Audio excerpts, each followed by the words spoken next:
Hello everyone. आज हम start करेंगे पॉपुलेशन जेनेटिक्स के बारे में।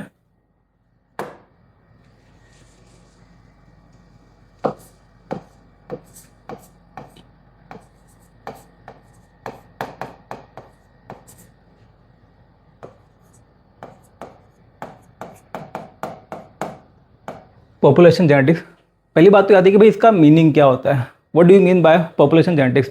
अगर मान लीजिए जो हम जेनेटिक्स है, अगर जेनेटिक्स को हम पॉपुलेशन के लेवल पे स्टडी करते हैं, इसी को हम बोलते हैं क्या, पॉपुलेशन जेनेटिक्स।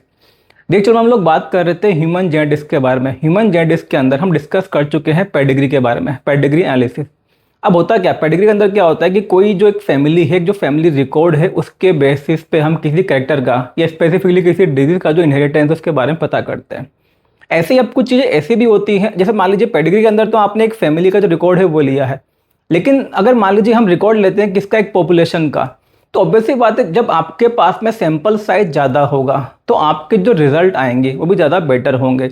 तो एक फैमिली से ज़्यादा बेटर होगा कि पूरी जो पॉपुलेशन है उसके लेवल पे उसको स्टडी किया जाए। इसके अलावा कुछ चीज़ें ऐसी भी होती है जो कि हम केवल एक फैमिली के लेवल पे पता नहीं कर सकते, उसके लिए रिक्वायरमेंट होती है पूरी पॉपुलेशन को स्टडी करने की। तो पॉपुलेशन जेनेटिक्स के अंदर हम जो पूरी पॉपुलेशन है उसको स्टडी करते हैं। अब देखिए इसके अंदर हम क्या क्या चीज़ पता करते हैं उसके बारे में डिस्कस करेंगे। इसमें हम पता करते हैं किसी कैरेक्टर के इनहेरिटेंस के बारे में, study of inheritance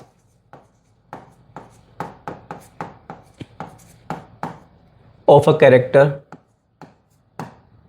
study of inheritance of a character. किसी कैरेक्टर का जो इनहेरिटेंस है वो किस तरह से होता है उसको हम यहाँ पे स्टडी कर सकते हैं।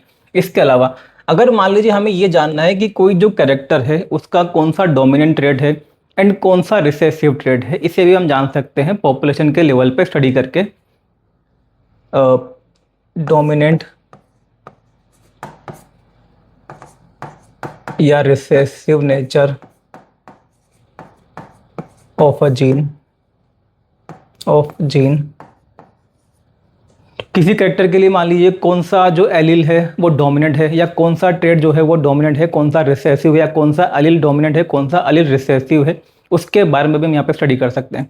इसके अलावा मल्टीपल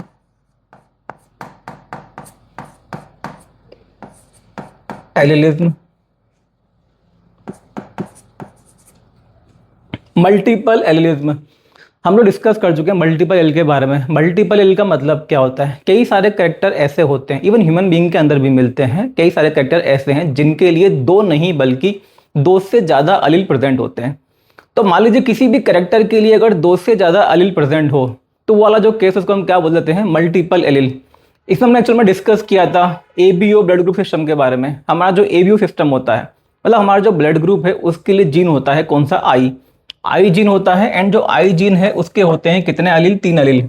एक तो होता है क्या आई ए, एक होता है क्या आई बी, और एक होता है क्या आई जीरो।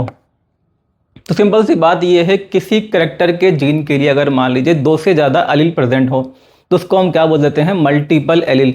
एंड जो मल्टीपल एलील की स्टडी है ये भी हम कहाँ पे करते हैं, पॉपुलेशन के लेवल पे। तो सिंपल सी बात, आप किसी सिंगल पर्सन के अंदर मल्टीपल एलील को स्टडी नहीं कर सकते हैं। मान लीजिए जैसे इसकी हम बात करते हैं ब्लड ग्रुप के बारे में। अब मान लीजिए कोई एक पर्सन है, एक पर्सन के अंदर या तो आपको एक ही टाइप के अलील के बारे में पता चलेगा, या फिर आपको मैक्स टू मैक्स 2 टाइप के जो अलील है उनके बारे में पता चलेगा। भाई जो पर्सन है वो ब्लड ग्रुप के लिए या तो होमोजाइगस होगा या फिर क्या होगा, हेटेरोजाइगस होगा। मान लेते हैं वो क्या है, होमोजाइगस है, तो हो सकता है कि उसके पास में ये वाला कंपोजिशन हो। तो आपने जब किसी एक पर्सन को स्टडी किया तो आपको पता चला कि भाई एक टाइप का अलील होता है। या मान लेते हैं कि वो हेटेरोजाइगस है, तो मान लेते हैं कि एक अलील था आई ए और एक अलील था कौन सा, आई बी। तो मैक्स टू मैक्स देखो, मिनिमम तो आपको एक अलील के बारे में पता चल जाएगा एक पर्सन के अंदर, एंड मैक्सिमम आपको 2 अलील के बारे में पता चल जाएगा। इवन चाहे मल्टीपल अलील वाला भी केस हो, लेकिन यहाँ पे सिंपल सी बात ये है, कोई एक जो पर्सन है उसके अंदर मैक्स टू मैक्स आपको 2 जो अलील है उनके बारे में पता चल सकता है। 2 से ज़्यादा अलील के बारे में हम एक पर्सन के अंदर पता नहीं कर सकते। भाई हम लोग कैसे होते हैं, डिप्लॉयड।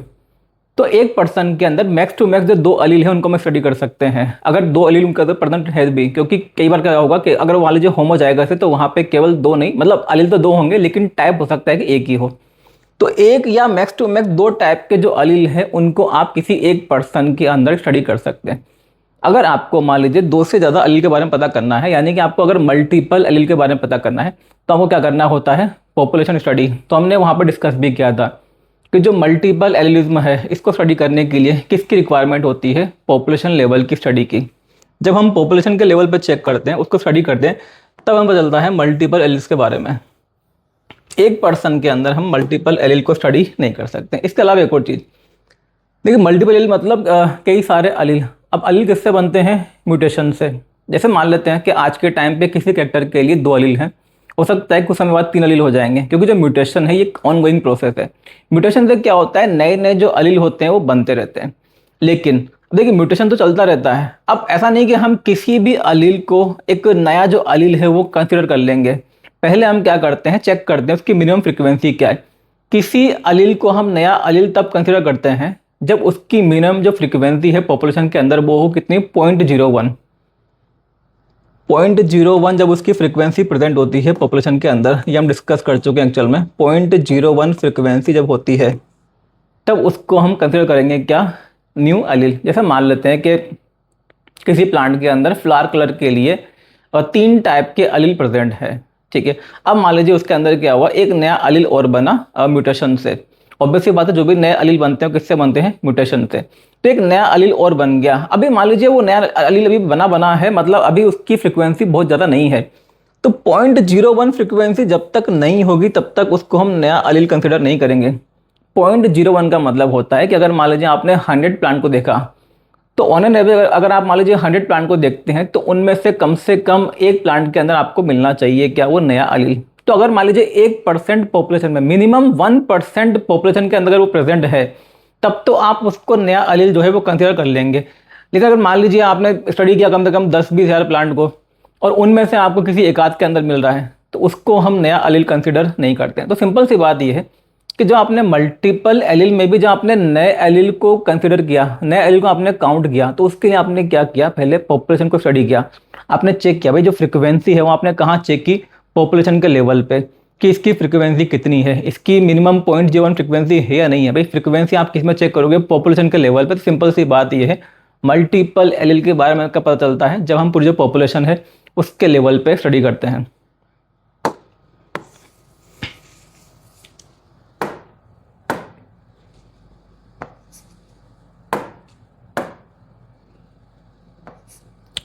इसके अलावा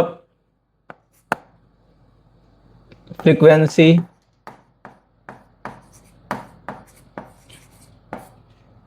या बोल सकते हो प्रोपोर्शन,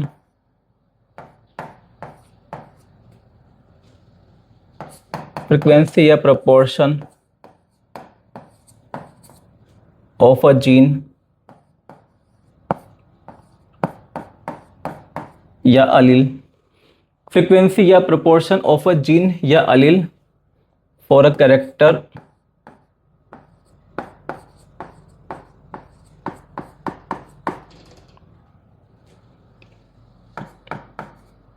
इन अ पॉपुलेशन।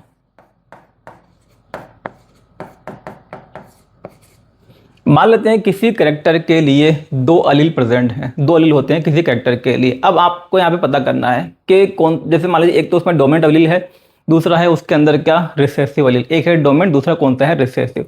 अब आप ये पता करना चाहते हैं कि भाई मान लेते हैं कि जो डोमिनेंट वाला अलील है उसका परसेंटेज कितना है, मतलब उसका नंबर कितना है, एंड जो रिसेसिव अलील है उसका नंबर कितना है। तो किसी पर्टिकुलर जो पॉपुलेशन है उसके अंदर किसी कैरेक्टर के लिए डोमिनेंट वाले अलील कितने हैं एंड रिसेसिव वाले अलील कितने हैं। एग्जाम्पल ले लेते हैं, मान लीजिए आपने 100 पी प्लांट को स्टडी किया। देखिए 100 पी प्लांट, अब हम बात कर रहे हैं यहाँ पे उसमें हाइट के लिए। तो आप अगर उसके अंदर जो हाइट है उसको ऑब्जर्व कर रहे हैं, जो हाइट है उसको आप स्टडी कर रहे हैं, तो हाइट के लिए उसके पास क्या होंगे, दो अलील होंगे। हर एक जो पी प्लांट होगा उसके पास क्या होंगे, दो अलील होंगे। तो 100 पी प्लांट का मतलब क्या हो गया, टोटल जो अलील है वो तो कितने हो जाएंगे, 200 तो क्या हो गए उनके पास में अलील। 100 पी प्लांट मतलब 200 क्या हो गए, अलील। अब आपको बस ये चेक करना है कि भाई कैपिटल टी वाले कितने हैं एंड स्मॉल टी वाले कितने हैं। तो आपने चेक किया कि जो कैपिटल टी वाले अलील हैं वो तो कितने हैं, मान लीजिए 150, एंड स्मॉल टी वाले जो अलील हैं वो कितने आए हैं, 50।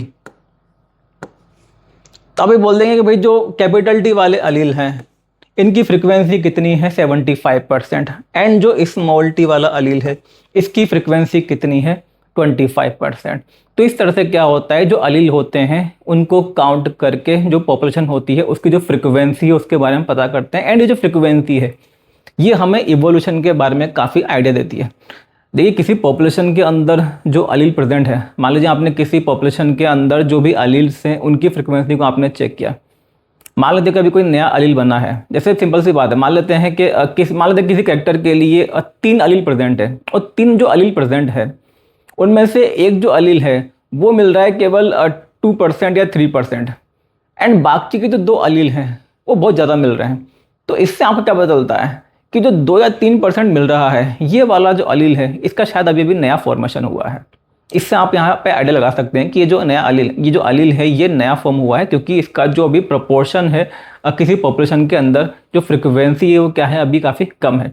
इसके अलावा मान लेते हैं कि आपने जो भी फ्रिक्वेंसी चेक की, किसी एक जो अलील है उसकी फ्रिक्वेंसी काफ़ी ज़्यादा है एंड बाकी जो दूसरा वाला अलील है उसकी जो फ्रिक्वेंसी वो कैसी काफ़ी कम है। तो यहाँ से आपका क्यों ये पता चलता है कि जो नेचर किस टाइप का जो अलील है उसको यहाँ पे सेलेक्ट कर रही है। देखिए सिंपल सी बात है, जो यहाँ पे इवोल्यूशन के लिए जेनेटिक्स यहाँ पे रिस्पॉन्सिबल होती है।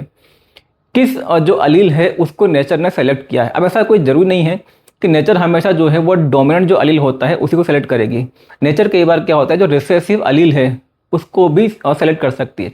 जब हम एग्जांपल ले सकते हैं, ह्यूमन बीइंग के अंदर जैसे जो हेयर्स होते हैं, curly hair and straight hair, इन दोनों में से जो डोमिनेंट ट्रेड है वो तो होता है क्या कर्ली हेयर। जो स्ट्रेट हेयर है वो क्या है एक्चुअल में वो रिसेसिव ट्रेड है। लेकिन आप देखेंगे आज की डेट में आपको जो मैक्सिमम लोग दिखाई देते हैं उनके अंदर हेयर कैसे होते हैं, स्ट्रेट होते हैं। इसका मतलब क्या है, इसका मतलब सिंपल सा ये है कि जो रिसेसिव वाला जो अलील है उसकी जो फ्रिक्वेंसी है वो बड़ी है, जिस वजह से अब देखिए मान लीजिए आपने कोई जो पॉपुलेशन है उसको चेक किया, आपने देखा कि जो रिसेसिव वाला अलील है यहाँ पे मतलब हेयर के लिए जो रिसेसिव अलील है उसकी जो फ्रिक्वेंसी है वो ज़्यादा आ रही है किससे, डोमिनेंट वाले अलील से यानी कि कर्ली हेयर से। जब रिसेसिव वाले अलील की फ्रिक्वेंसी किसी पॉपुलेशन के अंदर आपको ज़्यादा मिल रही है तो आप यहाँ से आइडिया लगा सकते हैं कि भाई आगे चल के भी क्या होगा, जो स्ट्रेट हेयर वाला जो ह्यूमन बीइंग है वो ज़्यादा आएंगे, क्योंकि स्ट्रेट हेयर वाला जो रिसेसिव अलील है उसकी जो फ्रिक्वेंसी है वो पॉपुलेशन के अंदर ज़्यादा है। तो आगे चल के भी क्या होगा, जो ज़्यादा ह्यूमन बीइंग है वो कैसे होंगे, स्ट्रेट हेयर वाले होंगे। एंड जो कर्ली हेयर है उसकी फ्रिक्वेंसी क्या है, कम है। तो आगे चल के भी क्या होगा, जो कर्ली हेयर वाले जो ह्यूमन बीइंग है उनका जो नंबर है वो क्या होगा, कम होगा। तो सिंपल सी बात है, जो फ्रिक्वेंसी होती है अलील की वही डिसाइड करती है किस तरह का जो ट्रेड है वो आगे वाली जो जनरेशन उसके अंदर हमें देखने को मिलेगा। तो यहाँ पे एक्चुअल में जो फ्रिक्वेंसी है देखिए ये काफ़ी आइडिया देती है कि जो इवोल्यूशन है वो किस डायरेक्शन में जाएगा। इवोल्यूशन वैसे होता काफ़ी स्लो है, लेकिन जो पॉपुलेशन है उसमें धीरे धीरे आपको कई चेंजेस देखने को मिलेंगे। जो फ्रिक्वेंसी होती है अलील की उसमें आपको स्लो चेंजेस देखने को मिलते हैं, लेकिन जो चेंजेस है वो हमें ये बताते हैं कि जो इवोल्यूशन है उसकी डायरेक्शन क्या है। तो ये हो गया इसके अंदर फ्रिक्वेंसी या प्रोपोर्शन ऑफ जीन या allele for a character in a population. इसके अलावा देखिए जो ह्यूमन बीइंग है इसके अंदर मिलते हैं कई सारे पॉलीजेनिक कैरेक्टर।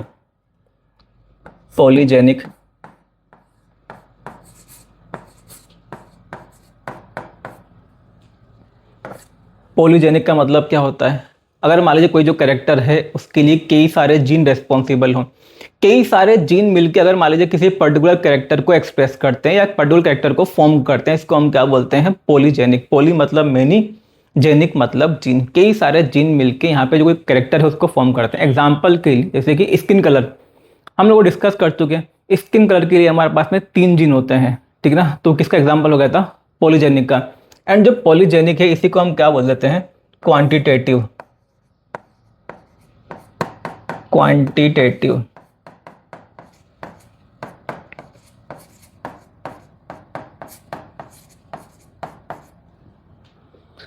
देखिए पॉलीजेनिक के अंदर मैंने देखा था कि यहाँ पे कई सारे जो जीन है ये मिलके किसी कैरेक्टर को फॉर्म करते हैं। इसकी वजह से क्या होता है, जो हर एक एंड इसी को हमने क्या बोला था, क्वांटिटेटिव।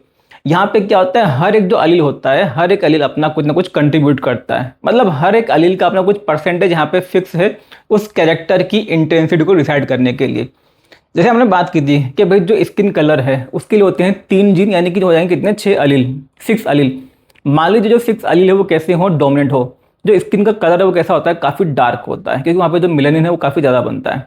अगर मान लीजिए 5 डोमिनेंट हो केवल, तो थोड़ा सा जो स्किन का कलर है वो कैसा होता है, लाइट हो जाता है। अगर मान लीजिए 4 डोमिनेंट हो, तो स्किन का कलर है वो कैसा होता है, और ज़्यादा लाइट हो जाता है। तो कहने का मतलब सिंपल सा ये है कि जो पॉलीजेनिक होते हैं, पॉलीजेनिक इनहेरिटेंस या जो क्वांटिटेटिव है, यहाँ पे देखिए, जब आप ह्यूमन बीइंग को जब यहाँ पे ऑब्जर्व करेंगे कि हाँ भाई इनके अंदर मतलब मान लीजिए 6 डोमिनेंट एलील है, तो जो कलर है काफ़ी डार्क है। 5 डोमिनेंट है तो जो कलर है थोड़ा सा कैसा है, लाइट है। 4 डोमिनेंट है तो कलर कैसा है, थोड़ा सा और लाइट है। ये जो स्टडी है तभी आप कर पाएंगे जब आप पूरी जो पॉपुलेशन है, मतलब एक बड़ी जो पॉपुलेशन है, जब उसके लेवल पे आप स्टडी करेंगे। भाई सिंगल पर्सन के अंदर आप इसको प्रॉपर स्टडी नहीं कर सकते, इसके लिए आपको चैलेंज बढ़ेगी एक लार्ज पॉपुलेशन, क्योंकि इसके अंदर क्या होता है, कई सारे जो इंटरमीडिएट है उनका फॉर्मेशन होता है। हम लोग डिस्कस कर चुके हैं, जो भी यहाँ पे इंटरमीडिएट होते हैं, अलग अलग जो इंटरमीडिएट है उनका फॉर्मेशन होगा। तो यहाँ पे हमें रिक्वायरमेंट होती है किसकी, पॉपुलेशन लेवल पे उसको स्टडी करने के लिए।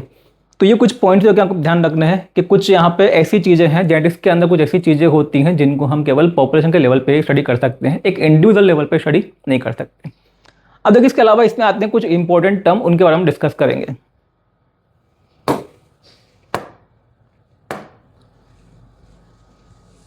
एक टर्म है जीनोम। देखिए जीनोम एक्चुअल में जो टर्म है इसके बारे में पहले भी डिस्कस कर चुके हैं। जीनोम का मतलब क्या होता है, कोई भी जो ऑर्गेनिज्म होता है, किसी भी ऑर्गेनिज्म का जो हैप्लॉइड सेट होता है, हैप्लॉइड सेट में जो उसका total number of gene present है उसी को हम क्या बोलते हैं, उसका जीनोम। जैसे कि ह्यूमन जीनोम प्रोजेक्ट हो चुका है, ह्यूमन जीनोम प्रोजेक्ट के अंदर ये देखा गया कि जो ह्यूमन बीइंग है उसका जो हैप्लॉइड सेट है उसके अंदर होते हैं करीब 30 to 40,000 जीन। तो आपको ध्यान रखना है कि देखिए सिंपल सी बात है, किसी पर्सन के अगर आपको जीन पता करने हैं तो उसका जो सिंगल सेट है, जो हैप्लॉइड सेट है, उसमें कितने जीन प्रेजेंट है उसी से आपको पता चल जाएगा उसके टोटल नंबर ऑफ जीन के बारे में, उसके जीनोम के, मतलब उसका जो जीनोम है उसको आपको क्या करना होता है, यहाँ पे स्टडी करना होता है। So genome is total number of genes, total number of jeans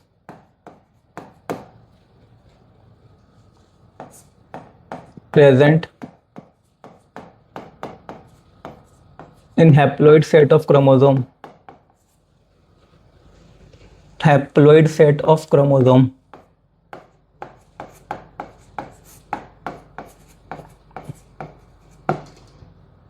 simple सी बात आपको पता करना है किसी पर्सन के अंदर कौन कौन से जीन प्रेजेंट है, तो आपको क्या करना है, बस उसका जो हैप्लॉइड सेट है उसको लेना है, उसके हैप्लॉइड सेट पे जो भी जीन प्रेजेंट है, हैप्लॉइड सेट पे, मतलब सिंपल सी बात है हैप्लॉइड सेट पे उसके सारे जीन प्रेजेंट होते हैं। भाई हमारे अंदर क्या होता है, एक्चुअली हमारे अंदर मिलता है डिप्लॉइड सेट, लेकिन जो जीन हमारे 23 क्रोमोसोम पे प्रेजेंट है वही जो जीन है बाकी के जो 23 है उन पे भी प्रेजेंट होते हैं। तो हम क्या करते हैं, इनको रिपीट नहीं करते हैं, तो दो में से कोई भी एक सेट ले सकते हैं, उस एक सेट से हमें ये पता चल जाएगा कि कौन कौन से कैरेक्टर के जो जीन है वो प्रेजेंट है। सिंपल सी बात है कि जो होमोलोगस पेयर होता है, जैसे मान लीजिए ये होमोलोगस पेयर है, तो जो जीन इस क्रोमोसोम पे है वही जीन इस क्रोमोसोम पे भी होंगे।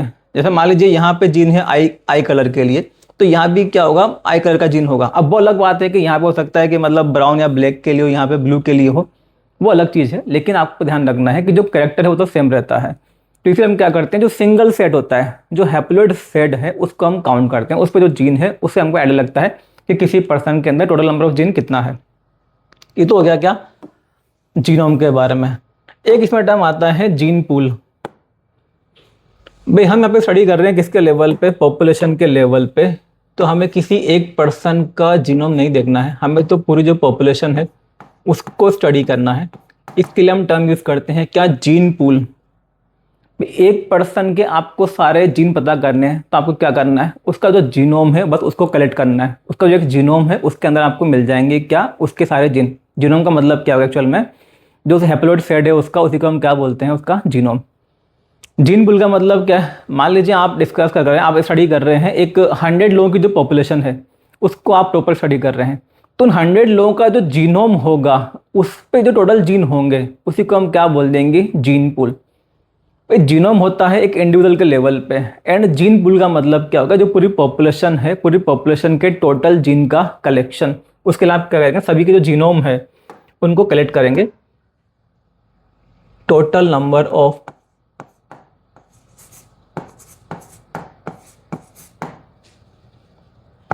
genes, total number of genes present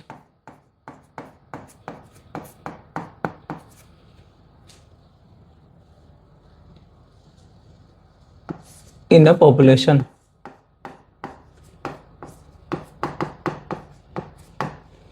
total number of genes present in a population. तो सिंपल सी बात है, यहाँ पे आप क्या कर सकते हैं, जितने भी ऑर्गेनिज्म प्रेजेंट है, मतलब जो भी उस पॉपुलेशन के जो भी मेंबर्स प्रेजेंट है, उन सब का जो जीनोम है, उन सब का जो एक्चुअल में हैप्लॉइड सेट है, उस पर जो भी जीन प्रेजेंट है उसी को हम क्या बोलते हैं, उनका जीनोम। अब देखिए हर एक पर्सन के अंदर, जैसे मान लीजिए जो हम लोग होते हैं डिप्लॉइड, तो हमारी हर एक सेल के अंदर एक्चुअल में अगर आप देखें तो 2 जीनोम प्रेजेंट है।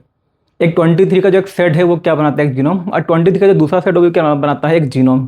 तो सारे जीनोम का जो कलेक्शन है उसी को हम क्या बोल देंगे, जीन पूल। अब देखिए एक्चुअल में जब हम बोल रहे हैं कलेक्शन, ऐसा नहीं कि हम कुछ कलेक्ट करने वाले हैं वहाँ पे, ये तो एक समझाने के लिए होता है कि कलेक्शन।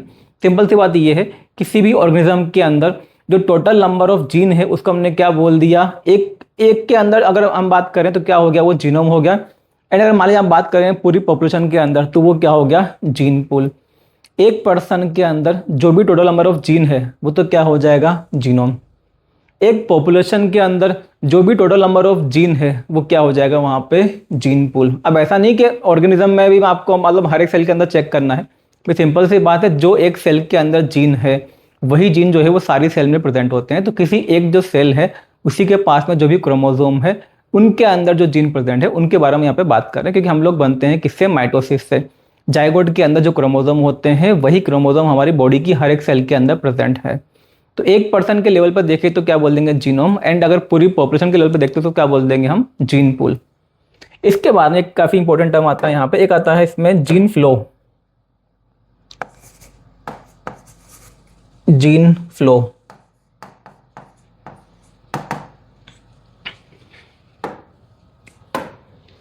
देखिए जीन फ्लो का मतलब क्या होता है एक्चुअल में, जैसे जो पॉपुलेशन होती है। अब पहली बात है कि पॉपुलेशन का मतलब क्या होता है। देखिए पॉपुलेशन हम टर्म यूज करते हैं सेम स्पेशीज के मेंबर के लिए। कोई एक स्पेशीज है, उसके जो मेंबर है किसी पर्टिकुलर एरिया के अंदर प्रेजेंट है, इसी को हम क्या बोल देंगे, वहाँ की पॉपुलेशन। देखिए पॉपुलेशन के अंदर एक तो जो स्पेशीज है वो फिक्स रहती है, सेम स्पेशीज होगी, उसके मेंबर्स होंगे। एंड जो एरिया है वो भी डिफाइन रहता है। स्पेशीज फिक्स है एंड एरिया भी फिक्स है। जैसा एग्जांपल ले सकते हैं, मान लीजिए इंडिया की पॉपुलेशन, तो इंडिया के अंदर जो ह्यूमन बीइंग है उनके बारे में हम बात कर रहे हैं। तो इंडिया का एक पूरा जो एक ज्योग्राफिकल एरिया है वो हो गया। दूसरी बात, स्पेशीज हम बात कर रहे हैं कौन सी, होमोसेपियंस। जब हमने बात की कि इंडिया की पॉपुलेशन, मतलब हम सिंपल सी बात यहाँ पे बात कर रहे हैं किसके बारे में, ह्यूमन बीइंग के बारे में। बाकी के जो भी अदर ऑर्गेनिज्म है उनको हम यहाँ पे काउंट नहीं कर रहे हैं। यूएसए की पॉपुलेशन, तो वहाँ पे जो भी होमोसेपियंस हैं उनकी जो नंबर है उसको हम क्या बोल देंगे, उसकी पॉपुलेशन। तो सिंपल सी बात है, पॉपुलेशन के अंदर सेम स्पेशीज के नंबर आता है, सेम स्पेशीज के मेंबर्स आते हैं। दूसरी बात, जो यहाँ पे ज्योग्राफिकल एरिया है, ज्योग्राफिकल एरिया वो भी क्या होता है, डिसाइड होता है। जो पॉपुलेशन है छोटी छोटी भी हो सकती है एंड बड़ी भी हो सकती है। भाई कुछ एरिया ऐसे होते हैं जहाँ पे कि आपको किसी स्पेशीज के काफ़ी कम जो मेंबर देखने को मिलेंगे। कुछ एरिया ऐसे भी होंगे जहाँ पे आपको मिलती है क्या, बड़ी पॉपुलेशन। अब देखिए जीन फ्लो का मतलब क्या है। कोई भी जो स्पेशीज है, जैसे कि हम बात कर रहे हैं ह्यूमन बीइंग के बारे में, कि ह्यूमन बीइंग जो है वो इंडिया के अंदर भी रहते हैं, ह्यूमन बीइंग जो है वो यूएसए के अंदर रहते हैं, यूरोप के अंदर रहते हैं, श्रीलंका के अंदर रहते हैं, अलग अलग कंट्रीज के अंदर रहते हैं। अब होता क्या है यहाँ पे, जैसे मान लेते हैं कि कोई एक पॉपुलेशन है, मान लेते हैं एक पॉपुलेशन है,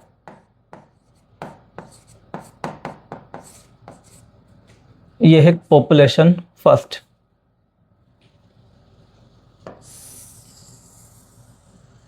और ये पॉपुलेशन है ह्यूमन बीइंग की, होमोसेपियंस की। तो ये कोई पर्टिकुलर एरिया है। एंड यहां ले लेते हैं पॉपुलेशन सेकंड।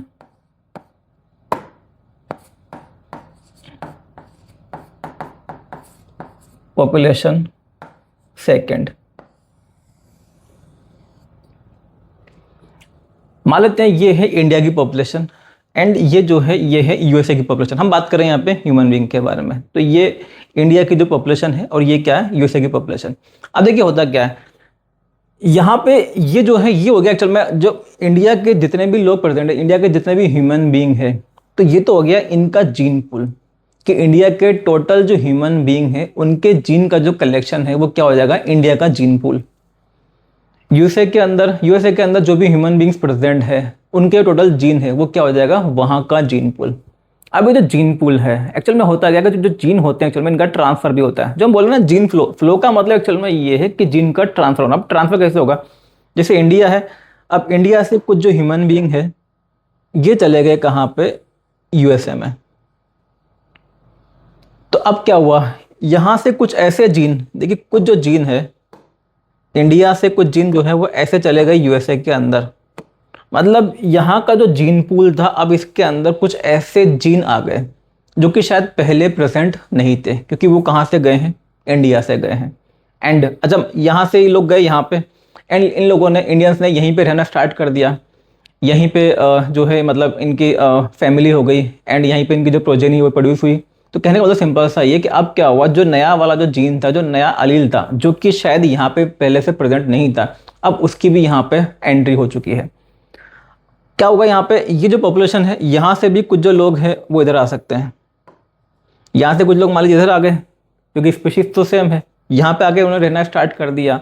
तब क्या हुआ, यहाँ का जो जीन था, मतलब देखिए यहाँ का जो जीन आपका पूल था, जीन पूल यहाँ का भी चेंज हो जाएगा, क्योंकि यहाँ से जो कुछ जीन है वो इधर आ गए। तो सिंपल सी बात ये है कि कोई भी जो पॉपुलेशन होती है उसका जो जीन पूल है, जीन पूल सेम नहीं रहता है। फिर कुछ लोग वहाँ से जा भी रहे हैं, जैसे इंडिया से कुछ लोग चले गए, तो कुछ जो जीन थे वो यहाँ से यहाँ ट्रांसफर हो गए, एंड जब यहाँ आ गए तो मतलब यहाँ का जो जीन पूल था उसमें कुछ नए जो जीन थे वो ऐड हो गए। इंडिया की जो पॉपुलेशन थी, अब यहाँ से पहली बात तो ये कि यहाँ से कुछ जो लोग थे वो चले गए, तो यहाँ के जो कुछ जीन थे वो एक तरह से कम हो गए। जो जीन पूल था एक तो उसकी वजह से चेंज हुआ, दूसरी बात यहाँ पे जब कुछ मान लीजिए यूएसए से जब कुछ मतलब अमेरिकन आ गए यहाँ पे, तो यहाँ पे भी कुछ जो नए जीन थे वो ऐड हो गए, जिसकी वजह से क्या होगा, यहाँ का जो जीन पूल था ये भी क्या होगा, चेंज हो गया। तो कहने का मतलब ये है कि कोई भी जो पॉपुलेशन होती है उसका जो जीन पूल होता है ये एग्जैक्टली सेम नहीं रहता है, ये चेंज होता रहता है। एंड चेंज किसकी वजह से होता है, एक तो चीज़ क्या है, माइग्रेशन एंड रैंडम मैटिंग। भाई माइग्रेशन हुआ, ये लोग एक जगह से दूसरी जगह पे चले गए, दूसरी बात वहाँ पे क्या हुआ, रैंडम मैटिंग हुई, मैटिंग की वजह से फिर क्या हुआ, नई प्रोजेनी प्रोड्यूस हुई, तो वहाँ पे वो जो अलील था वो वहाँ पे अब ट्रांसफर हो गया। Migration and random matting.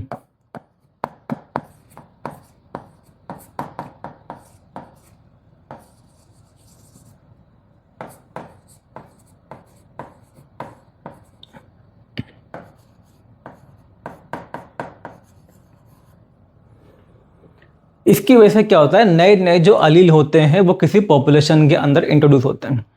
अब एक चीज़ आपको यहाँ पे ध्यान से समझना, जैसे मान लीजिए अगर आपसे ये पूछा जाए कि कोई एक ह्यूमन बीइंग है, किसी एक ह्यूमन बीइंग के अंदर नया जो अलील है, नया अलील किस तरह से फॉर्म होगा किसी एक ह्यूमन बीइंग के अंदर, मतलब किसी कैरेक्टर के लिए नया अलील कैसे आ सकता है। अब देखिए नया अलील आने का यहाँ पे सिंपल सा तरीका क्या होता है, म्यूटेशन। तो एक तो चीज़ ये कि जो पर्सन है उसी के अंदर क्या हो जाए, म्यूटेशन हो जाए, जो ओरिजिनल जीन था उसके अंदर हुआ म्यूटेशन, और उसकी वजह से क्या बन गया, एक नया अलील बन गया। एक तो ये, दूसरा क्या हो सकता है कि जो म्यूटेशन वाला जो अलील है वो उसके पेरेंट के अंदर प्रेजेंट हो एंड पेरेंट से उसके अंदर ट्रांसफर हो जाए। मतलब किसी कैरेक्टर का मान लीजिए कोई जो नया अलील है वो किसी पर्सन के अंदर दो तरीके से आ सकता है, कि या तो उसके खुद के अंदर म्यूटेशन हो, या फिर वो जो म्यूटेशन है शायद हुआ हो उसके पेरेंट के पास, पेरेंट में हुआ हो म्यूटेशन, एंड वहाँ से वो क्या हो जाए, ट्रांसफर हो जाए। तो दो तरीके हैं किसी एक पर्सन के लेवल पे। लेकिन अगर हम मान लीजिए बात करते हैं कि किसी पॉपुलेशन के लेवल पे नया अलील कैसे आ सकता है, मतलब पॉपुलेशन में कैसे ट्रांसफर होगा, तो सिंपल सी बात ये कि कोई जो पॉपुलेशन है, किसी पॉपुलेशन के मेंबर में अगर मान लीजिए कहीं पे कोई म्यूटेशन हुआ है, तो इस तरह से क्या होगा, जो अलील है, नया जो अलील है वो वहाँ पे इंट्रोड्यूस हो जाएगा। मतलब पहले वो अलील नहीं था उस पॉपुलेशन के अंदर, अब उस पॉपुलेशन के मेंबर में, मान लेते हैं कि 100 लोगों की पॉपुलेशन है, उस पॉपुलेशन के किसी मेंबर के अंदर म्यूटेशन हुआ, इसकी वजह से क्या हुआ, अब उस कैरेक्टर का एक नया जो अलील है वो वहाँ पे बन चुका है। एक तो तरीका ये है। दो तरीका क्या है कि वो जो पॉपुलेशन थी वहाँ पे तो म्यूटेशन नहीं हुआ, जो म्यूटेशन है वो हुआ था कहाँ पे, किसी दूसरी जगह पे, और वहाँ से कुछ लोग आ गए उस एरिया के अंदर, तो मतलब वो जो म्यूटेटेड वाला जो अलील था उसको लेके आए हैं उस एरिया के अंदर। इसका मतलब ये है कि वो आया है किससे, जीन फ्लो से। सिंपल सी बात यहाँ पे ये है, आप इसको ऐसे समझ सकते हैं। जैसे हमने बात की थी सिकल सेल एनीमिया के बारे में, जो सिकल सेल एनीमिया है, सिकल सेल एनीमिया का जो म्यूटेशन है, देखिए उसके अंदर क्या हुआ था। जैसे हम एक तो देखते हैं कि ओरिजिनल जो अलील है वहाँ पे क्या होता है, HbA, एंड इसके अंदर हुआ म्यूटेशन, उससे फिर क्या बना, HbS। एक्चुअल में ये माना जाता है कि जो म्यूटेशन है सिकल सेल एनीमिया का, सबसे पहले कहाँ पे हुआ था, अफ्रीका के अंदर। अफ्रीका के अंदर ये म्यूटेशन हुआ था, तो अफ्रीका की जो पॉपुलेशन है वहाँ पे ये जो अलील है ये फॉर्म हुआ था। अब हुआ क्या, जो अफ्रीकन थे मान लीजिए वो ट्रांसफ़र हुए, वो कुछ लोग चले गए कहाँ पे, यूएसए में, एंड वहाँ पे लोगों ने रहना स्टार्ट कर दिया। उनकी नई प्रोजेनी, उनकी उनकी जो नई जनरेशन है वो भी यहाँ पे फॉर्म हुई। तो उसकी वजह से क्या हुआ, वो जो नया अलील है पहले था अफ्रीका में, अब वो कहाँ पहुँच गया, यूएसए की पॉपुलेशन के अंदर इस तरह से वो डिस्ट्रीब्यूट हो गया। अब मान लीजिए यूएसए से मान लीजिए कुछ लोग जो है वो ट्रांसफ़र हुए कहाँ पे, यूरोप में। तो जो यूरोप की पॉपुलेशन है वहाँ भी पहुँच गया ये सिकल सेल एनीमिया वाला अलील। इस तरह से क्या हुआ है, जीन का फ्लो हुआ है। तो ये जो माइग्रेशन होता है एंड जो रैंडम मैटिंग होती है उसकी वजह से क्या होता है कि जो जीन होते हैं, जीन का फ्लो होता है एक पॉपुलेशन से दूसरी पॉपुलेशन में। तो ये आपको ध्यान रखना है।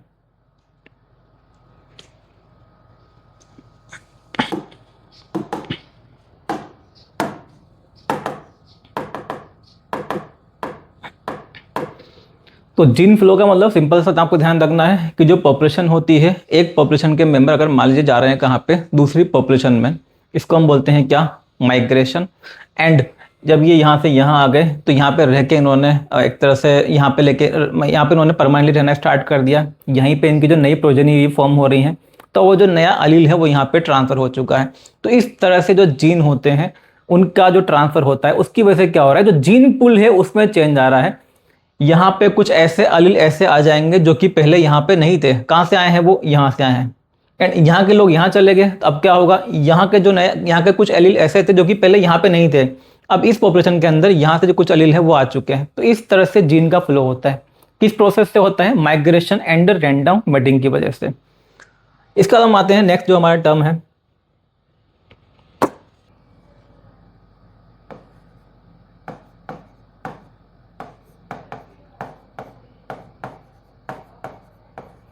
Gene frequency. ये कोई जो जीन है या कोई जो अलील है किसी पॉपुलेशन के अंदर किस प्रपोर्शन में प्रेजेंट है, इसी को हम क्या बोलते हैं, gene frequency. Proportion, it is proportion of a gene, proportion of a gene या allele for a character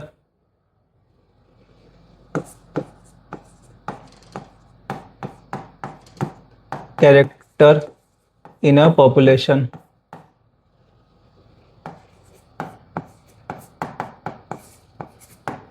proportion of a gene या allele for a character in a population. मान लीजिए जैसे हम डिस्कस कर रहे हैं किसी ट्रेड के बारे में, किसी कैरेक्टर के बारे में, उसके लिए होते हैं कितने, दो अलील, एक है डोमिनेंट दूसरा है रिसेसिव।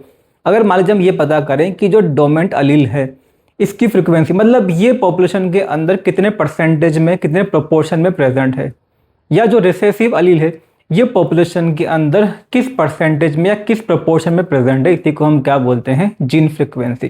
जो जीन फ्रिक्वेंसी है इसको हम कैलकुलेट करते हैं, एक तो होता है डायरेक्ट मेथड, दूसरा होता है इनडायरेक्ट मेथड। दोनों जो मेथड है उनके बारे में फिर यहाँ पे डिस्कस करेंगे।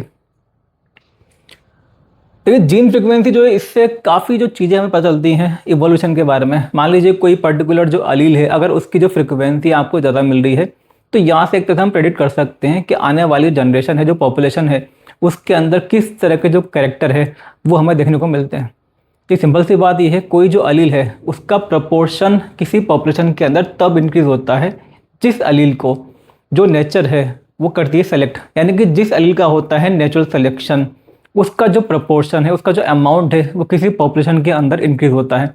एंड जिस अलील का जो अमाउंट है वो इंक्रीज होगा, वही जो ट्रेड है वो हमें आगे वाली जो जनरेशन है उसके अंदर देखने को मिलते हैं। तो एक्चुअल में जो इवोल्यूशन की स्टडी है उसके अंदर भी हम यूज़ करते हैं किसी जीन की फ्रिक्वेंसी के बारे में। जीन की फ्रिक्वेंसी से आइडिया लगाया जाता है कि जो आने वाली जो पॉपुलेशन है, जो भी जनरेशन होंगी, उनके अंदर किस तरह के जो ट्रेड है वो हमें देखने को मिलते हैं। जो इवोल्यूशन की डायरेक्शन है उसको समझने में ये हमें काफ़ी हेल्प करता है। अब देखिए इसके लिए हम लेंगे कुछ एग्जाम्पल कि किस तरह से जीन फ्रिक्वेंसी है इसको हम कैलकुलेट कर सकते हैं। एग्जाम्पल लेते हैं, मान लेते हैं in a population of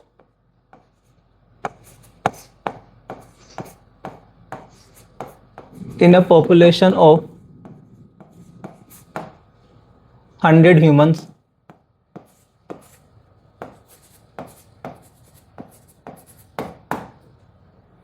in a population of 100 human, इनमें से क्या है कि जो 50 हैं,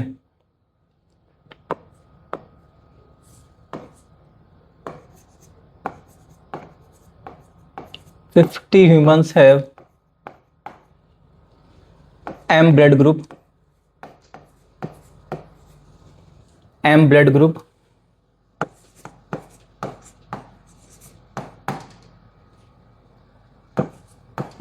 20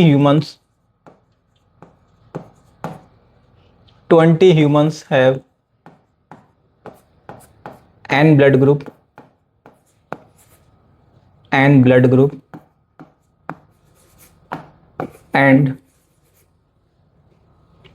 30 humans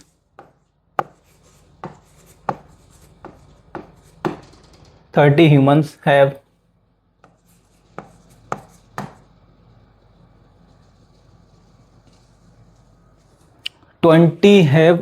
यहाँ पे आप लिखेंगे एक्चुअल में MN, इसको आप कर लें क्या MN, 20 have MN blood group and जो 30 है 30 humans have N blood group.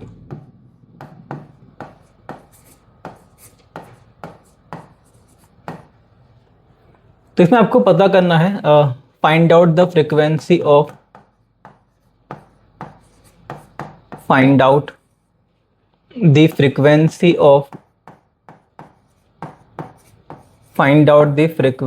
of M and N allele, frequency of M and N जो allele है इनकी फ्रीक्वेंसी आपको पता करनी है। और सिंपल सा क्वेश्चन है यहाँ पे, पॉपुलेशन है 100 ह्यूमंस की, इनमें से जो 50 ह्यूमंस है उनका जो ब्लड ग्रुप है वो क्या है, M है। देखिए ये चीज़ हम डिस्कस कर चुके हैं एक्चुअल में। M ब्लड ग्रुप क्या होता है, ह्यूमन बीइंग के अंदर जैसे एक होता है ABO सिस्टम, ऐसे ही होता है एक MN ब्लड ग्रुप। इसमें क्या होता है, इसमें मिलते हैं केवल दो अलील, एक होता है LM, दूसरा होता है क्या LN। LM एंड LN ये दो टाइप के यहाँ पे जो अलील है वो हमें देखने को मिलते हैं। जैसे हमने यहाँ पे बात की कि जो 100 ह्यूमंस हैं इनमें से, तो देखिए पहली बात तो ये कि जैसे 100 ह्यूमंस हैं, 100 ह्यूमंस, हर एक जो ह्यूमन है उसके पास में कितने होंगे, दो अलील होंगे। इसका मतलब ये है कि 100 ह्यूमन के पास में टोटल जो अलील है वो कितने हो जाएंगे, 200 अलील। इन 100 के अंदर से जो 50 ह्यूमन है 50 के पास में क्या है, M blood group, M blood group. जो 50 ह्यूमंस है, 50 ह्यूमंस का जो ब्लड ग्रुप है वो क्या है, M ब्लड ग्रुप। और देखिए जो M ब्लड ग्रुप होता है इसका एक्चुअली हम डिस्कस कर चुके हैं। M ब्लड ग्रुप के लिए जो जीनोटाइप होता है, दोनों जो यहाँ पे अलील है वो कौन से होंगे, LM LM, ये होता है LM LM। भाई ऑब्वियसली बात है, हम लोग कैसे होते हैं, डिप्लॉइड होते हैं। डिप्लॉइड मतलब हमारे पास क्या होंगे, दो अलील, दोनों जो अलील है वो कौन से हो, LM वाले हों, तो जो ब्लड ग्रुप है वो क्या आ जाएगा, M। इनमें नेक्स्ट 20 जो ह्यूमंस है, 20 ह्यूमंस में ब्लड ग्रुप क्या है, MN। एंड जो MN ब्लड ग्रुप है ये कब आता है, जब एक तो क्या हो LM एंड दूसरा अलील क्या हो, LN। एंड बाकी जो 30 है, देखिए 20 में क्या हो गया, MN ब्लड ग्रुप। एंड जो बाकी का रिमेनिंग 30 ह्यूमंस हैं इनमें ब्लड ग्रुप कौन सा है, N ब्लड ग्रुप। तो जो 30 ह्यूमंस हैं, 30 ह्यूमंस, इनमें ब्लड ग्रुप कौन सा है, N blood group. And N कब आता है, जब दोनों जो अलील है वो कौन से हो, LN LN। देखिए जो MN ब्लड ग्रुप होता है उसके अंदर क्या मिलते हैं, दो ही टाइप के अलील मिलते हैं। जो हमारा ABO सिस्टम होता है वहाँ तो मिलते हैं 3 टाइप के लिए, लेकिन जो MN ब्लड ग्रुप है, MN ब्लड ग्रुप, इसमें मिलते हैं 2 टाइप के लिए, एक होता है LM, दूसरा होता है LN। अगर मान लीजिए दोनों जो अलील है वो कौन से हो, LM हो, LM LM, तो ब्लड ग्रुप क्या हो जाएगा, M। एक जो अलील है वो हो LM, दूसरा क्या हो, LN, तो ब्लड ग्रुप क्या हो जाएगा, MN। दोनों जो अलील है वो कौन से हो, LN LN, तो जो ब्लड ग्रुप है वो क्या हो जाएगा यहाँ पे, N। आपसे पूछा क्या है यहाँ पे कि जो फ्रीक्वेंसी आपको पता करनी है M एंड N की, तो पहले हम पता करेंगे M के बारे में। आपने ये सब लिख लिया, अब यहाँ पे आपका जो काम है बस क्या है, जो फ्रीक्वेंसी है उसको कैलकुलेट करना है। तो आप पहले कैलकुलेट करेंगे फ्रीक्वेंसी ऑफ M। इसके लिए आपको क्या करना है, देखिए फ्रीक्वेंसी ऑफ M, टोटल जो यहाँ पे अलील हैं वो कितने हैं, 200 हैं। भाई 100 ह्यूमन है लेकिन टोटल अलील कितने हैं यहाँ पे, 200। 200 में से कितने जो अलील हैं वो M है। 50 जो ह्यूमन है इनके पास में ब्लड ग्रुप क्या है, M है। एंड हर एक जो ह्यूमन है उसके पास में दो अलील है, कौन से, LM के। इसका मतलब ये है 50 इंटू 2, वे जो 50 ह्यूमन है हर एक के पास में क्या है, 2 अलील है। कौन से? LM, यानी कि LM वाले जो अलील है वो कितने हो जाएंगे, 100 हो जाएंगे। प्लस इसके अलावा ये जो 20 ह्यूमन है, 20 ह्यूमन इनके पास में क्या है, एक अलील तो कौन सा है, LM है, दूसरा कौन सा है, LN। हमको देखना है कौन सा, LM, तो ये आ गया 20। एंड नीचे क्या लिखेंगे, टोटल, टोटल कितना है यहाँ पे 200। तो 50 इंटू 2 कितना हो गया, 100 प्लस 20 कितना हो गया, 120। 120 बाई 200, ये हो गया एक्चुअल में 120 बाई 200, तो कितना हो गया ये 0.6। ये हो गई फ्रीक्वेंसी ऑफ M। अब ऐसे हम निकाल लेंगे क्या, frequency of N, frequency of N। जो फ्रीक्वेंसी ऑफ N है, देखिए N, जैसे ये जो 20 ह्यूमन बीइंग है, 20 के पास भी क्या है, एक एक तो क्या है, N है, LN, तो यानी कि 20 तो ये हो गया। एंड जो 30 ह्यूमन बीइंग है सबके पास में क्या है, दो दो क्या है, N वाले अलील हैं, या LN वाले जो अलील हैं। तो मतलब ये क्या हो जाएगा, 30 इंटू 2 बाय टोटल कितना हो गया, 200। तो ये कितना आएगा, 30 इंटू 2 हो गया कितना, 60 प्लस 20 यानी कि 80, 80 बाई 200, ये हो जाएगा कितना, 0.4। 80 बाई 200 कितना हो गया, 0.4। तो फ्रीक्वेंसी ऑफ M हमने निकाला कितना, 0.6, एंड फ्रीक्वेंसी ऑफ N ये कितना आ गया हमारा, 0.4। अब देखिए ये होता है क्या यहाँ पे, ये जो फ्रीक्वेंसी है, एक्चुअल में जो फ्रीक्वेंसी है, एक तो ये कि ज़्यादातर जो फ्रीक्वेंसी है वो सेम रहेगी। मान लीजिए आपने आज के डेट के अंदर देखा कि किसी पॉपुलेशन के अंदर जो M वाला अलील है उसकी फ्रीक्वेंसी कितनी है, 0.6, एंड जो N अलील है वो की फ्रीक्वेंसी कितनी है, 0.4। आने वाले जो ईयर्स हैं उनके अंदर भी आप देखेंगे, इवन आप देखेंगे 50 ईयर्स के बाद भी या 100 ईयर्स के बाद भी जो पॉपुलेशन है उसके लेवल पे जो फ्रीक्वेंसी है वो क्या रहती है, सेम रहती है। चेंज आता है, लेकिन चेंज आता है बहुत, मतलब छोटा एक माइन्यूट सा चेंज आता है, अदरवाइज जो फ्रीक्वेंसी है वो ओवरऑल कैसी रहती है, सेम रहती है।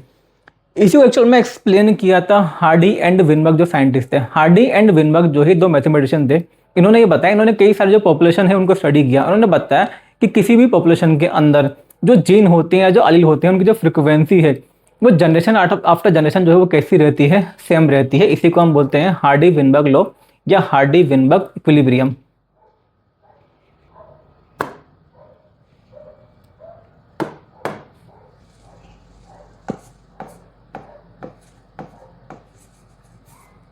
Hardy Weinberg law,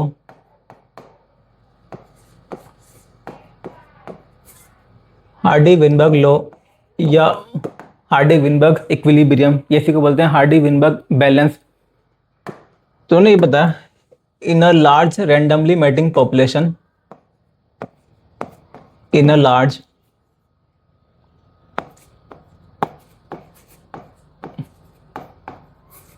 randomly mating population,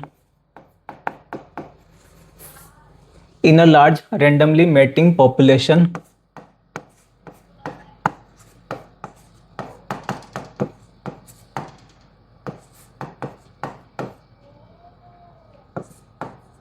frequency of gene remains same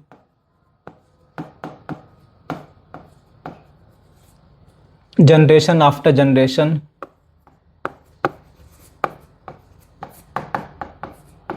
generation after generation,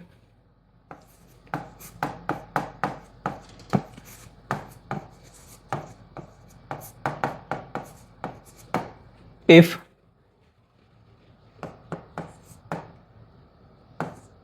selection, if selection, mutation, if selection, mutation and migration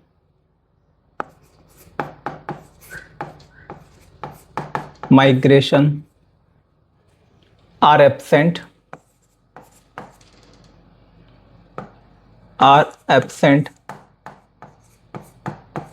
or negligible,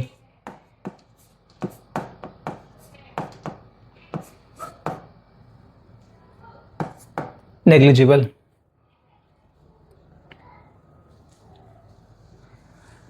Hardy and Weinberg जो थे ये थे दो मैथमेटिशियन। इन्होंने क्या किया, कई सारे जो पॉपुलेशन है उनको स्टडी किया है। इन्होंने देखा है किसी भी करेक्टर के लिए जो जीन होते हैं, जो अलील होते हैं, इनकी जो फ्रिक्वेंसी होती है, आज की डेट में जो फ्रिक्वेंसी है, मान लीजिए आफ्टर 100 ईयर्स भी जो उनकी फ्रिक्वेंसी है वो कैसी रहेगी, सेम रहेगी। इनके अंदर जो चेंज है वो काफ़ी कम होता है, न के बराबर होता है। इन्होंने बताया कि इसमें होता है जीन की जो फ्रिक्वेंसी है एंड जो नेचर है, ये एक तरह का जो बैलेंस है उसको मेंटेन करते हैं, जिसकी वजह से आप बोल सकते हो कि जीन फ्रिक्वेंसी कैसी रहती है, लगभग सेम रहती है ईयर्स आफ्टर ईयर्स, या बोल सकते हो जनरेशन आफ्टर जनरेशन। इसकी वजह से आप बोल सकते हो पॉपुलेशन के अंदर जो प्रपोर्शन अलील का मान लीजिए आज की डेट में प्रेजेंट है, वही जो प्रोपोर्शन है, लगभग वही जो प्रोपोर्शन है आपको मिलेगा कई सारे ईयर्स के बाद में भी। इसी को क्या बोलते हैं हम, हार्डी विनबर्ग लॉ या हार्डी विनबर्ग इक्विलिब्रियम।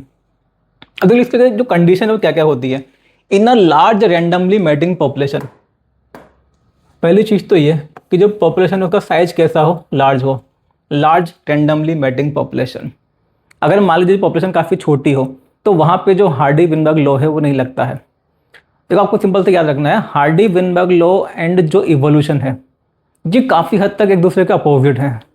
भाई हार्डी विनबर्ग लॉ का मतलब क्या है कि जो जीन की या जो अलील की फ्रिक्वेंसी वो कैसी रहती है, सेम रहती है। अगर मान लीजिए कुछ नया अलील नहीं आएगा, कुछ वहाँ पे पॉपुलेशन के अंदर जो जीन पूल है उसमें कुछ चेंज ही नहीं आएगा, तो जो इवोल्यूशन है वो भी नहीं होगा। अब देखिए ऐसा नहीं होता कभी भी कि जो जीन है उसके अंदर कुछ चेंज ही ना आए, चेंज तो आते हैं लेकिन वो काफ़ी स्लो होते हैं। कहने का मतलब सिंपल सा ये है कि अगर कोई चेंज नहीं आएगा, मतलब हार्डी विनबर्ग लॉ जितना ज़्यादा एप्लीकेबल होगा, इवोल्यूशन की जो रेट है वो उतनी ही क्या हो जाएगी, कम हो जाएगी।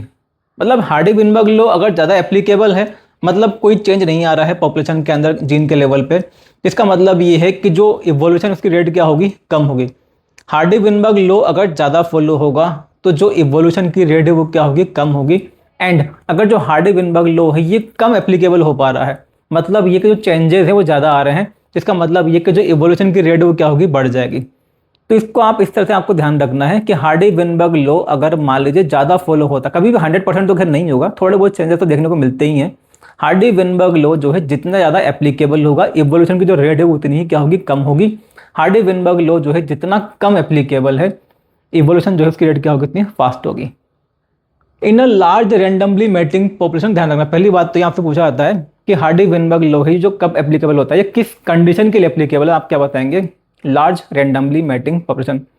जो पॉपुलेशन का साइज क्या होना चाहिए, लार्ज। जब पॉपुलेशन का साइज लार्ज होता है तो उसकी वजह से क्या होता है, जो उसके अंदर अलील होते हैं, जो जीन होते हैं, उनकी जो फ्रिक्वेंसी है वो लगभग कैसी रहती है, सेम रहती है।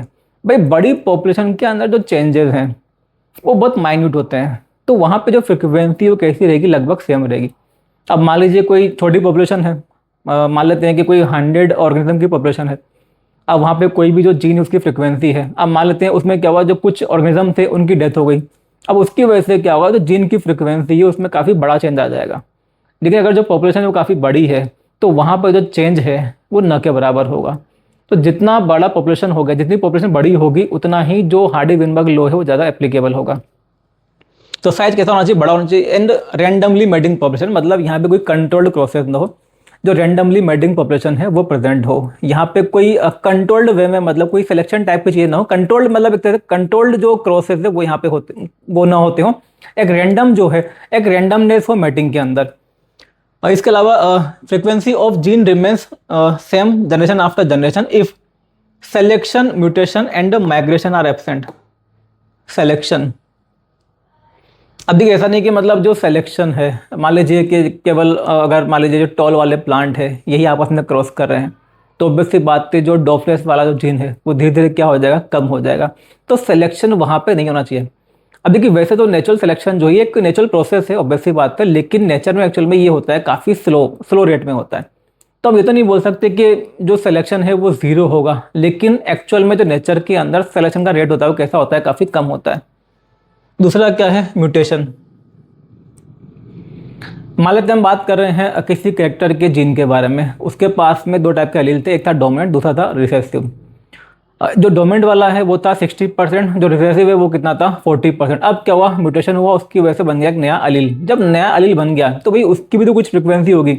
मान लेते हैं उसकी फ्रिक्वेंसी है 5% या 10%। अब इसकी वजह से क्या हुआ, जो पहले वाले जो अलील थे, डोमिनेंट चाहे रिसेसिव हो, उनकी जो फ्रिक्वेंसी वो क्या हो जाएगी, अब चेंज हो जाएगी। जो पहले वाले एलील थे उनका जो प्रोपोर्शन है वो क्या हो जाएगा, उस पॉपुलेशन के अंदर कम हो जाएगा।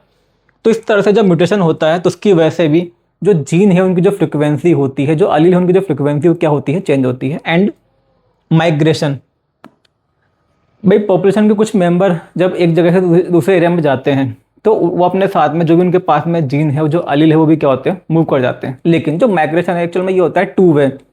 भाई कुछ जो ऑर्गेनिज्म है, मान लीजिए यहाँ से चले गए वो, भाई कुछ यहाँ से यहाँ चले गए, तो होता है कि एक्चुअल में यहाँ से यहाँ भी आते हैं।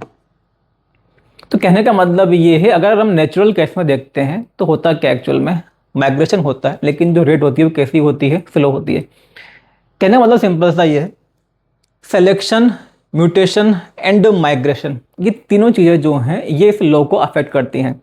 ये तीनों चीज़ें जितनी कम होंगी, जो हमने लिखा है यहाँ पे आर एब्सेंट और नेग्लिजिबल, देखिए बिल्कुल एब्सेंट तो खैर नहीं हो सकती, बिल्कुल एब्सेंट होगी तो फिर तो जो इवोल्यूशन वो जीरो हो जाएगा, लेकिन ऐसा नहीं होता है नेचर के अंदर। सिलेक्शन भी होता है, म्यूटेशन भी होता है एंड माइग्रेशन भी होता है, लेकिन इनकी जो रेट होती है वो कैसी होती है, कम होती है। तो इनकी रेट जितनी कम होगी उतना ही जो फ्रिक्वेंसी है वो सेम रहेगी, और उतना ही आप बोल सकते हो जो हार्डी-विनबर्ग लॉ है वो क्या होगा, एप्लीकेबल होगा। अगर मान लीजिए ये तीनों काफ़ी ज़्यादा हो जाए, सिलेक्शन, म्यूटेशन एंड माइग्रेशन अगर क्या हो, काफ़ी ज़्यादा हो जाए, तो उसकी वजह से क्या होगा, जो फ्रिक्वेंसी है उसके अंदर काफ़ी ज़्यादा चेंज आ जाएगा। एंड इस वजह से क्या होगा, जो यहाँ पे लॉ है, हार्डी-विनबर्ग लॉ, वो उतना एप्लीकेबल यहाँ पे नहीं होगा, या आप बोल सकते हो कम एप्लीकेबल हो पाएगा, क्योंकि सिंपल सी बात ये है, जितना चेंज कम होगा उतना ही जो लॉ है वो ज़्यादा एप्लीकेबल है। एंड चेंज किसकी वजह से होता है, due to selection, mutation and migration.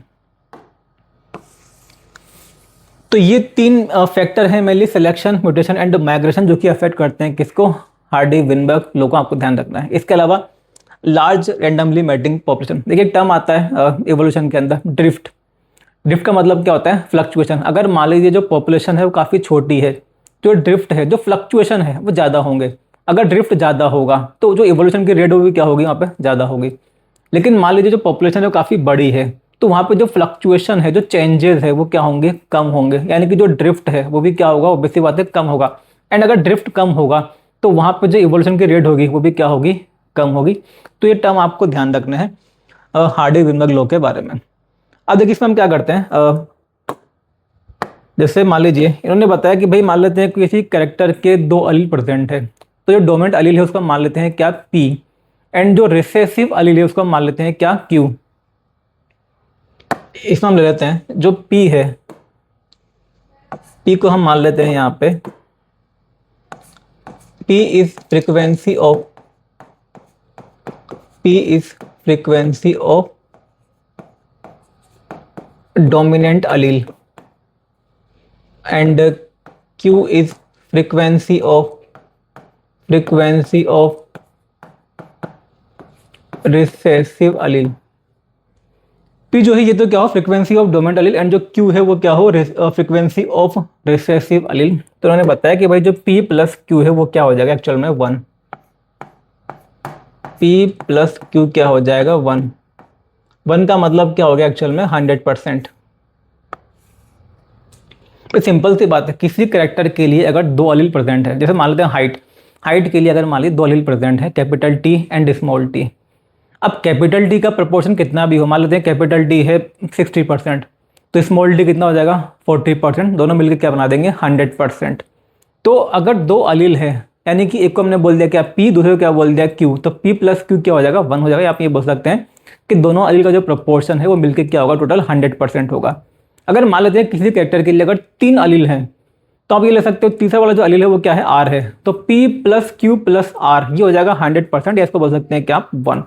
लेकिन हम यहाँ पे जो एग्जाम्पल लेंगे वो लेंगे दो अलील के लिए, तो P प्लस Q मान लेते हैं किसी कैरेक्टर के लिए दो अलील प्रेजेंट है, तो दोनों को जब हम ऐड करेंगे, दोनों का जो परसेंटेज ऐड करेंगे तो कितना होगा, वो 100%, या क्या बोल सकते हैं इसको हम 1।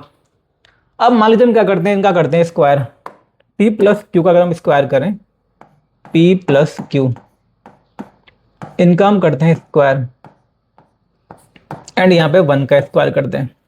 1 का स्क्वायर तो फिर 1 ही होगा। इसका अगर हम स्क्वायर करते हैं तो ये कितना आएगा, P square plus 2PQ plus Q square equal 1, ये आएगा। ये आपको ध्यान रखना है। देखिए जो P है, P क्या है, फ्रीक्वेंसी ऑफ डोमिनेंट अलील, लेकिन जो पी स्क्वायर है ये क्या है, frequency of homozygous dominant organism. P, केवल पी दिया हुआ है तो वो क्या है, अलील की फ्रीक्वेंसी है। लेकिन पी स्क्वायर दिया है तो वो किसके बारे में दिया है, ऑर्गेनिजम्स के बारे में। यहाँ पे जो पी स्क्वायर है, पी स्क्वायर क्या हो जाएगा, frequency of homozygous dominant organisms।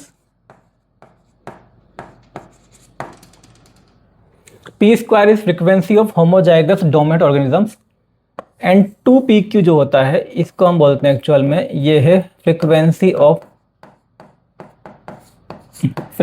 Of heterozygous organisms. And जो q स्क्वायर है ये होता है frequency of homozygous recessive organisms. Frequency of recessive organisms.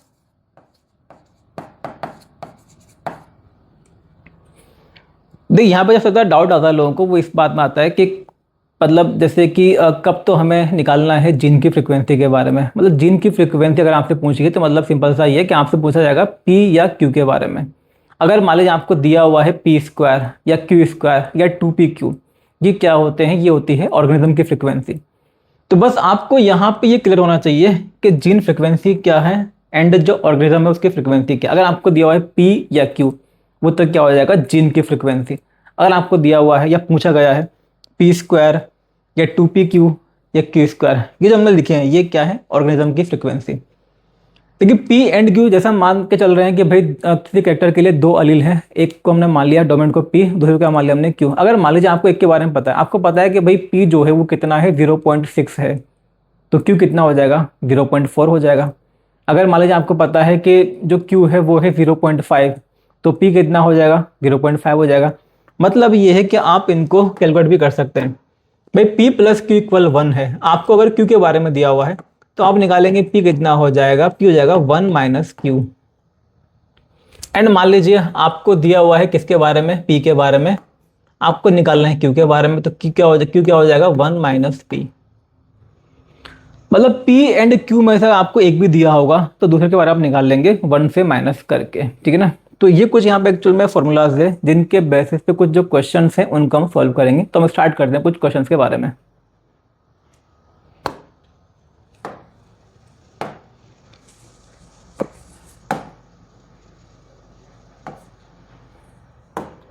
if frequency of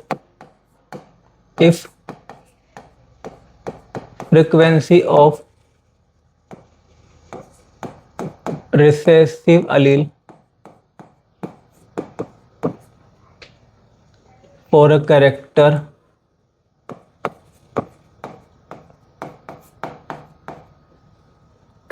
is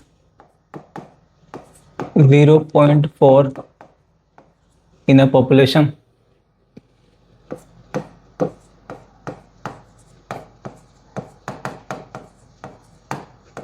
then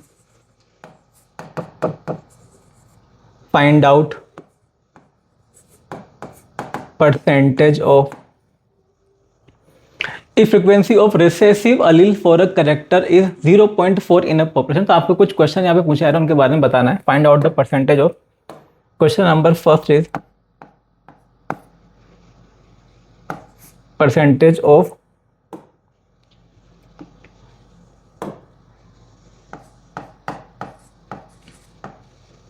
homozygous dominant organisms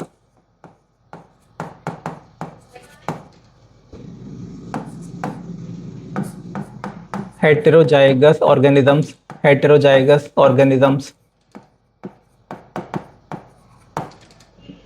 homozygous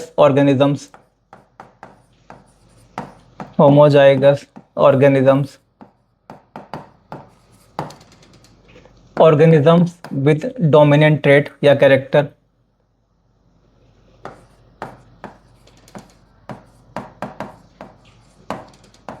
organisms with dominant trait या dominant character कुछ भी बोल सकते हैं, and organisms with recessive trait,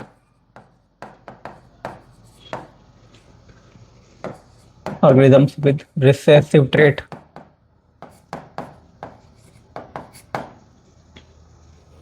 तो कुछ क्वेश्चन है जो कि आपको सोल्व करने हैं इसके बेसिस पे। देखिए फ्रीक्वेंसी ऑफ रिसेसिव, रिसेसिव ने क्या माना था, क्यू। डोमिनेंट क्या था, पी, एंड जो रिसेसिव क्या लिया था हमने, क्यू।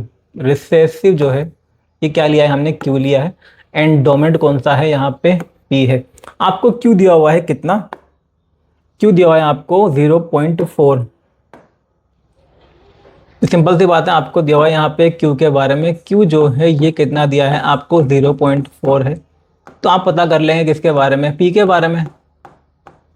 क्या करना है, 1 में से माइनस करना है। पी क्या होता है यहाँ पे, 1 माइनस क्यू होता है, तो क्यू हो जाएगा 1 माइनस 0.4, कितना आएगा ये 0.6। तो आपको दिया था क्यू के बारे में, आपने पता कर लिया किसके बारे में, पी के बारे में। ठीक है, अब हम क्या करते हैं, जो क्वेश्चन इनको सॉल्व करेंगे। Percentage of homozygous dominant organism कौन से होते हैं इसमें, होमोजाइगस डोमिनेंट, ये रहे फ्रीक्वेंसी ऑफ होमोजाइगस डोमिनेंट। मतलब आपको क्या निकालना है, आपको निकालना है पी स्क्वायर के बारे में। ये है होमोजाइगस डोमिनेंट, आपको निकालना है पी स्क्वायर। तो P square,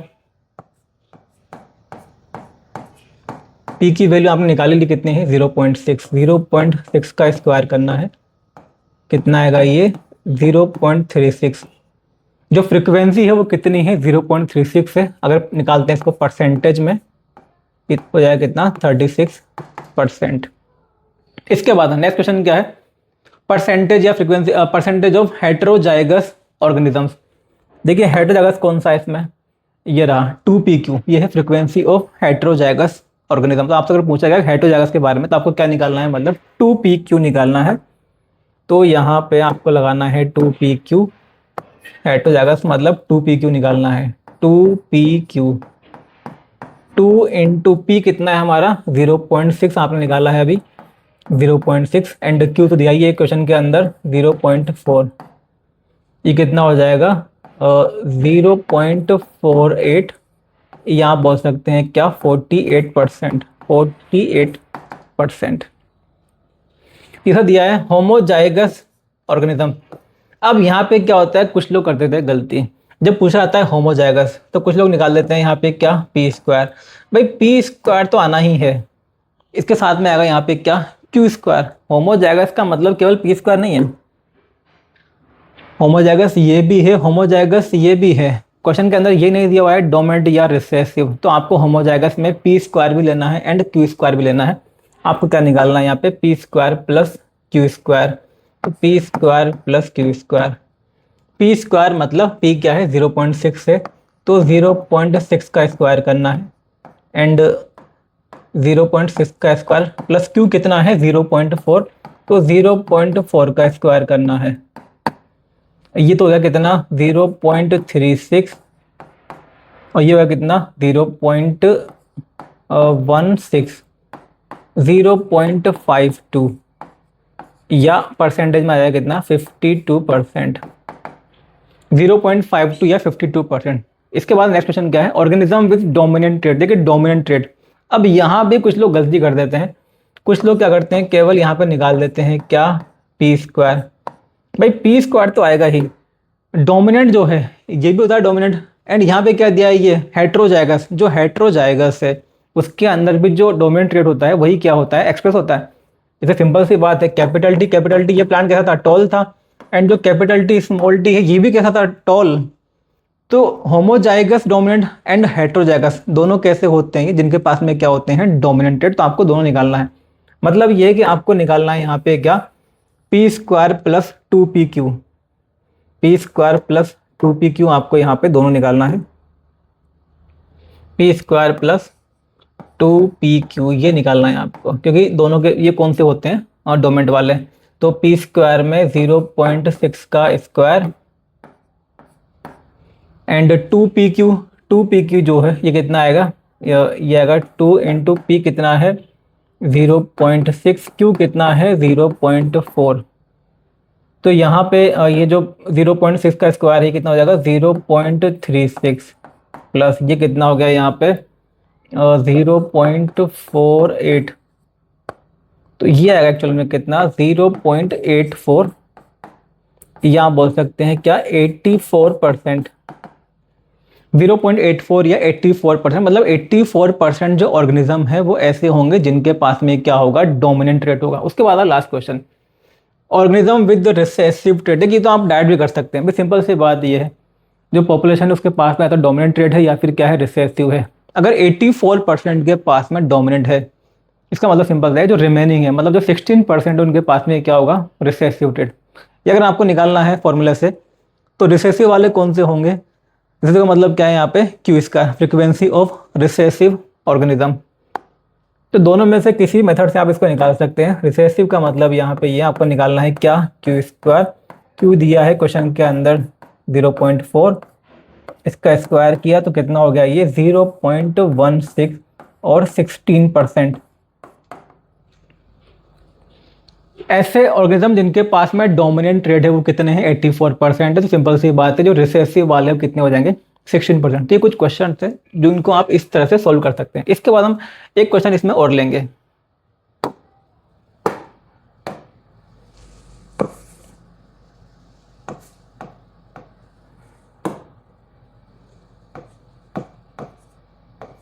in a population of 1000 organisms,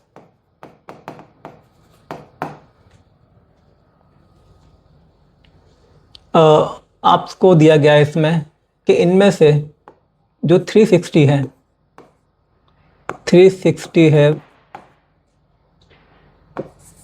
capital a genotype,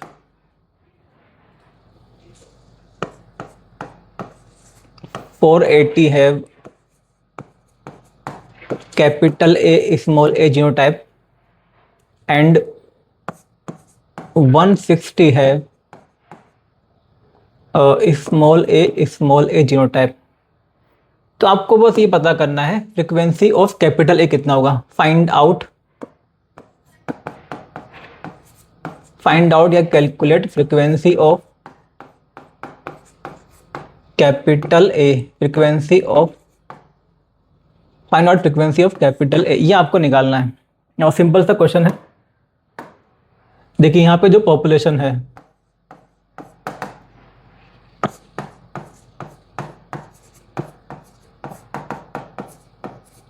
population है कितने की, 1000। भाई हर एक जो ऑर्गेनिज्म है उसके पास में एलील कितने होंगे, 2 होंगे।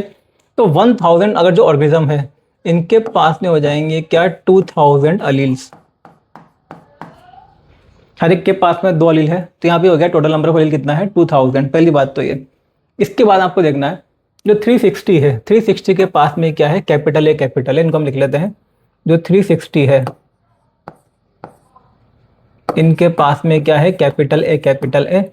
जो 480 है इनके पास में क्या है, capital A small A, and जो 160 है इनके पास में क्या है, स्मॉल ए। देखिए हमने क्वेश्चन सॉल्व किया था यहाँ पे, ये mn वाला, ये यहाँ पे हमने पता किया था कि भाई 100 ह्यूमन है, उनमें से 50 के पास में है m ब्लड ग्रुप, 20 के पास में mn, एंड 30 के पास में है n ब्लड ग्रुप। तो जिस तरह से हमने यहाँ पे कैलकुलेट किया था m एंड n के बारे में, बिल्कुल इसी तरीके से आप कैलकुलेट कर सकते हैं। किसके बारे में, यहाँ पे a के बारे में। यहाँ पे आपसे केवल a के बारे में पूछा गया है, तो इसमें आपको करना क्या है, बिल्कुल सेम मेथड से इसको हम कर सकते हैं। आपको निकालना है यहाँ पे फ्रीक्वेंसी ऑफ a। तो देखो फ्रीक्वेंसी ऑफ कैसे निकालेंगे, यहाँ पे frequency of capital A. Capital A जो है यहाँ पे आप देखेंगे, देखिए ये 360 जो लोग हैं सबके पास में 2 क्या है, कैपिटल ए। तो 360 इंटू 2 हो जाएगा। एक तो ये 360 ऐसे लोग हैं, ऐसे ऑर्गेनिज्म है जिनके पास में क्या है, कैपिटल ए, मतलब हर एक के पास में 2 एलील है कैपिटल ए के। तो 360 इंटू 2 प्लस ये जो 480 है, 480 ऐसे लोग हैं जिनके पास में एक तो कैपिटल ए है, दूसरा क्या है, स्मॉल ए। हमको पता करना है किसके बारे में, कैपिटल ए के बारे में। तो प्लस हो जाएगा यहाँ पे 480। और यहाँ आप लेंगे क्या, टोटल नंबर ऑफ एलील कितना है, 2000। तो ये कितना आ जाएगा, ये तो हो गया 720 और ये हो गया कितना 480, ये हो जाएगा 1200 बाई 2000 0.6। तो ये हो गया आपका फ्रीक्वेंसी ऑफ ए, कितना आएगा ये 0.6।